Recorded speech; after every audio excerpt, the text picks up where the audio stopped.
Հայաստանում տեղացած առադյան պատճառով դժվարանցանելի ու փակ ճանապարհներ կան։ Վարդենյանց Լեռնանցքը, Աշոտսկ, Բավրա, Ջերմուկի խաչմերուկից մինչև Գորայք ճանապարհատվածները փակ են բոլոր տեսակի տրանսպորտային միջոցների համար։ Մեր գործընկերների փոխանցմամբ պարեկները փակել են Դիլիջանի ոլորանները կցորդիչով մեքենաների համար։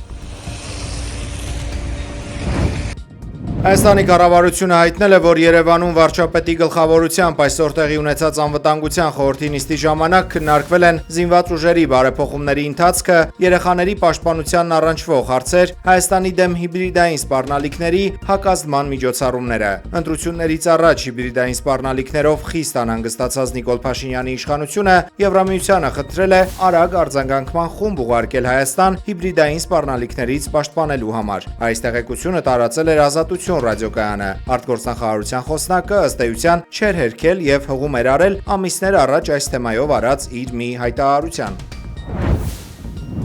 Այսօր լրանում է Սումգայիթի ջարդերի 38-րդ տարելիցը։ Հայաստանի արտգործնախարարությունը հայտարարություն է տարածել, մեջբերում 1988-ին Ադրբեջանի ԽՍՀ ուժերի կազմակերպած Սումգայիթի կոտորածների զոհերի հիշատակի այս օրերին մենք հարգանքի տուրք ենք մատուցում հարյուրավոր սպանված հայերի հիշատակին։ Մոտ կես միլիոն մարդ բռնի տեղահանվել է։ Մեջբերման ավարտը։ Թեև հայատյացությունը Ադրբեջանի պետական քաղաքականություն է նաև այսօր, եւ Արցախի էթնիկ զտումը հենց Սումգայիթի անպատիժ գործության շարունակությունն է, մեր արտգործնախարարությունը 2023-ին տեղի ունեցած Արցախի հայաթափման վերաբերյալ որևէ հիշատակում չի արել։ Հավանաբար, որովհետև Ադրբեջանի հետ խաղաղության է ցանկանում հասնել։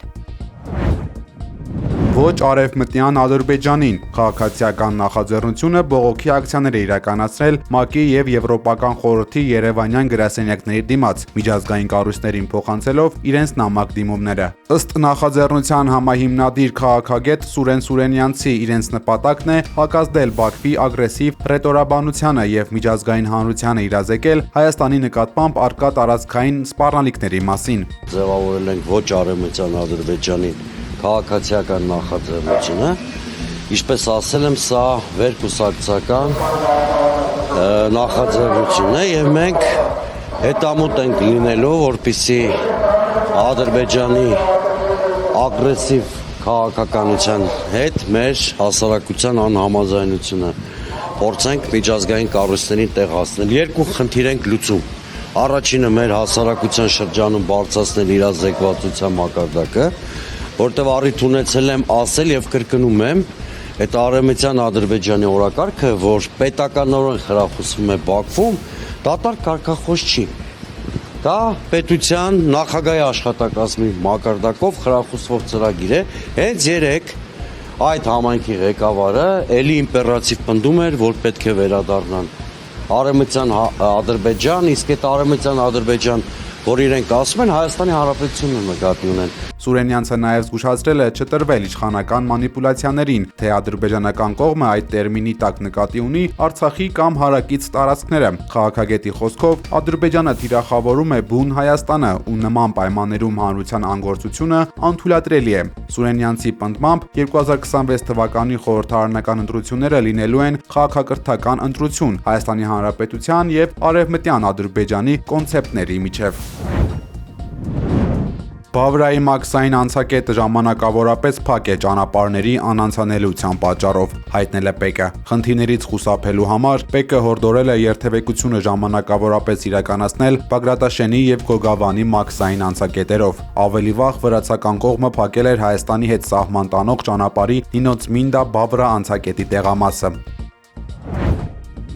Հայաստանի գյուղատնտեսության համար սեզոնային բնույթը հաճախ վերածվում է լուրջ մարտահրավերի, երբ Բերքահավաքի Պիկին Լարսի անցակետը փակվում է, իսկ տրանսպորտի գինը եռապատկվում, հայ գյուղացին հայտնվում է փակ ուղու առաջ։ Հենց այս խնդիրների լուծմանն է ուղղված Սամվել Կարապետյանի առաջարկած տնտեսական 5 քայլերից 4-ը՝ Հայաստանի գյուղերում ժամանակակից մթերման կայանների ստեղծումը։ Այս բոլորը բերում է նրան, որ գյուղացին ծիրանը սկսում է վաճառել սեզոնի պիկի ժամանակ այն գնով, ինչ գնով որ ունի ինքնարժեք։ Եվ Հայաստանը իր տնտեսական ամենամեծ առաջնահերթությունից զրկվում է։ Որակյալ ծիրանը վաճառում ենք ընդամենը 15-20 օրվա ընթացքում,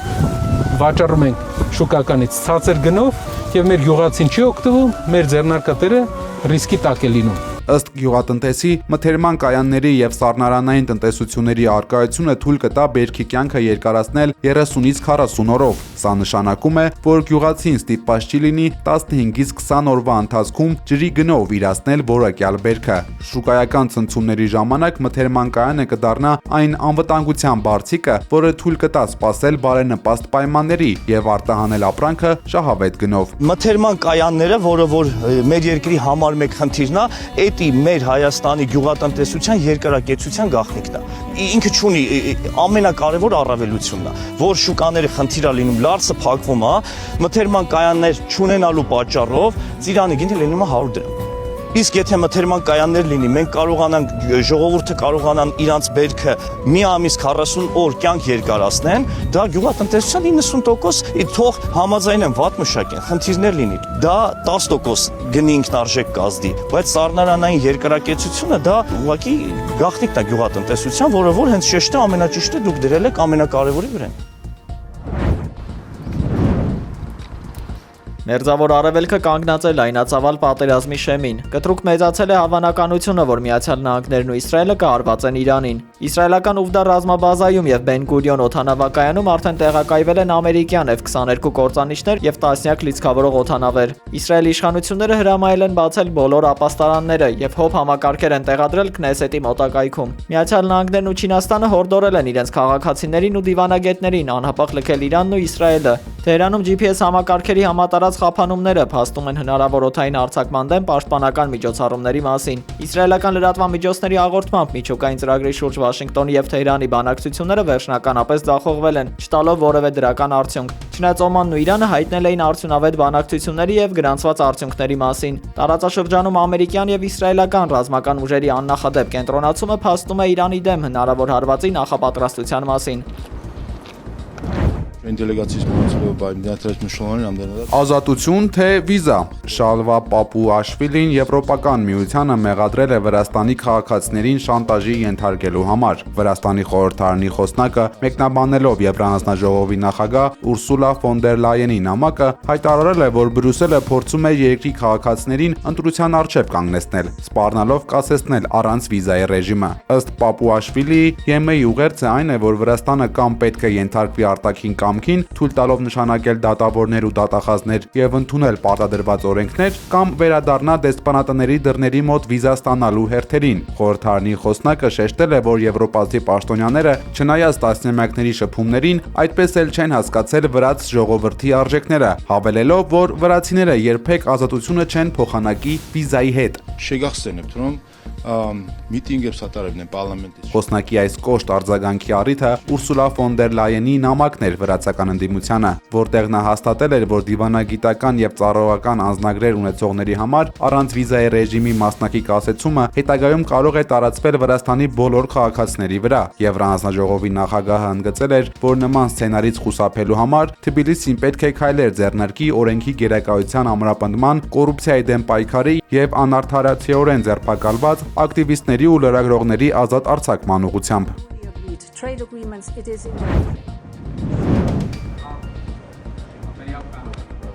Համաձայն նոր հարցումներին տասնամյակներ տևած անվերապահ աջակցությունից հետո Միացյալ Նահանգների քաղաքացիների 41%-ն այժմ համակրում է պաղեստինցիներին, իսկ Իսրայելի կողմնակիցների թիվը նվազել է մինչև 36%։ Փոփոխության հիմնական շարժիչ ուժը դեմոկրատներն ու անկախ ընտրողներն են, որոնք այսօր հստակորեն նախապատվությունը տալիս են պաղեստինյան կողմին։ Երիտասարդ սերնդի շրջանում Իսրայելի վարկանիշը ասել է պատմական նվազագույնի, Գազայում ընթացող շարունակական արյունահեղության ֆոնին։ Այս տեղաշարժի հիմնական պատճառն Իսրայելի ցեղասպան գործողությունների հետևանքով զոհված ավելի քան 72,000 մարդկանց ահռելի թիվն է։ Անկամ պահպանողական հանրապետականների շրջանում Իսրայելի աջակցությունը կտրուկ անկում է ապրել, հասնելով վերջին 20 տարվա ամենացածր ցուցանիշին։ Այս տվյալները լուրջ կասկածի տակ են դնում Վաշինգտոնի, Իսրայելին տասնամյակներ շարունակ տրվող անսասան օգնության քաղաքական տրամաբանությունը։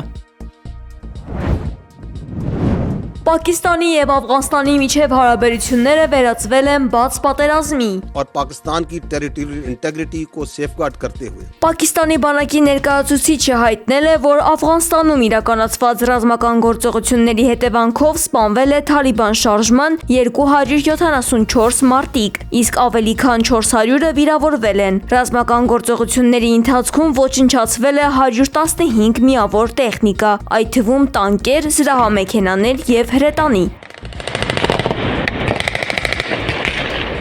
Պակիստանի զինուժը հրթիռներով հարվածել է Աֆղանստանի խոշոր քաղաքներին, այդ թվում նաև Քաբուլին։ Թիրախում եղել են Թալիբանի ռազմական գրասենյակներն ու հենակետերը։ Պակիստանի պաշտպանության նախարարը հայտարարել է, որ իրենց համբերության բաժակը լցվել է։ Նա մեղադրել է Թալիբանին ահաբեկիչներին ապաստան տալու եւ Աֆղանստանը Հնդկաստանի գաղութի վերածելու համար։ Աֆղանստանի իշխանություններն անմիջապես պատասխան գործողություններ են սկսել սահմանային Դյուրանդի գծի երկայնքով։ Թալիբանի ուժերը հարձակվել են պակիստանյան ռազմական դիրքերի վրա։ Աֆղանստանի պաշտպանության նախարարությունը հայտարարել է, որ պատասխան գործողությունը հաջողությամբ ավարտվել է։ Ըստ աֆղանական կողմի իրենք սպանել են 55 պակիստանցի զինվորի, գրավել 19 հենակետ եւ 2 ռազմաբազա։ Իսլամաբադի տվյալներով հարվածների հետևանքով սպանվել է 133 աֆղան զինյալ, ավելի քան 200-ը վիրավորվել են։ Պակիստանյան կողմը հայտարարել է նաեւ 27 հենակետ ոչնչացնելու մասին։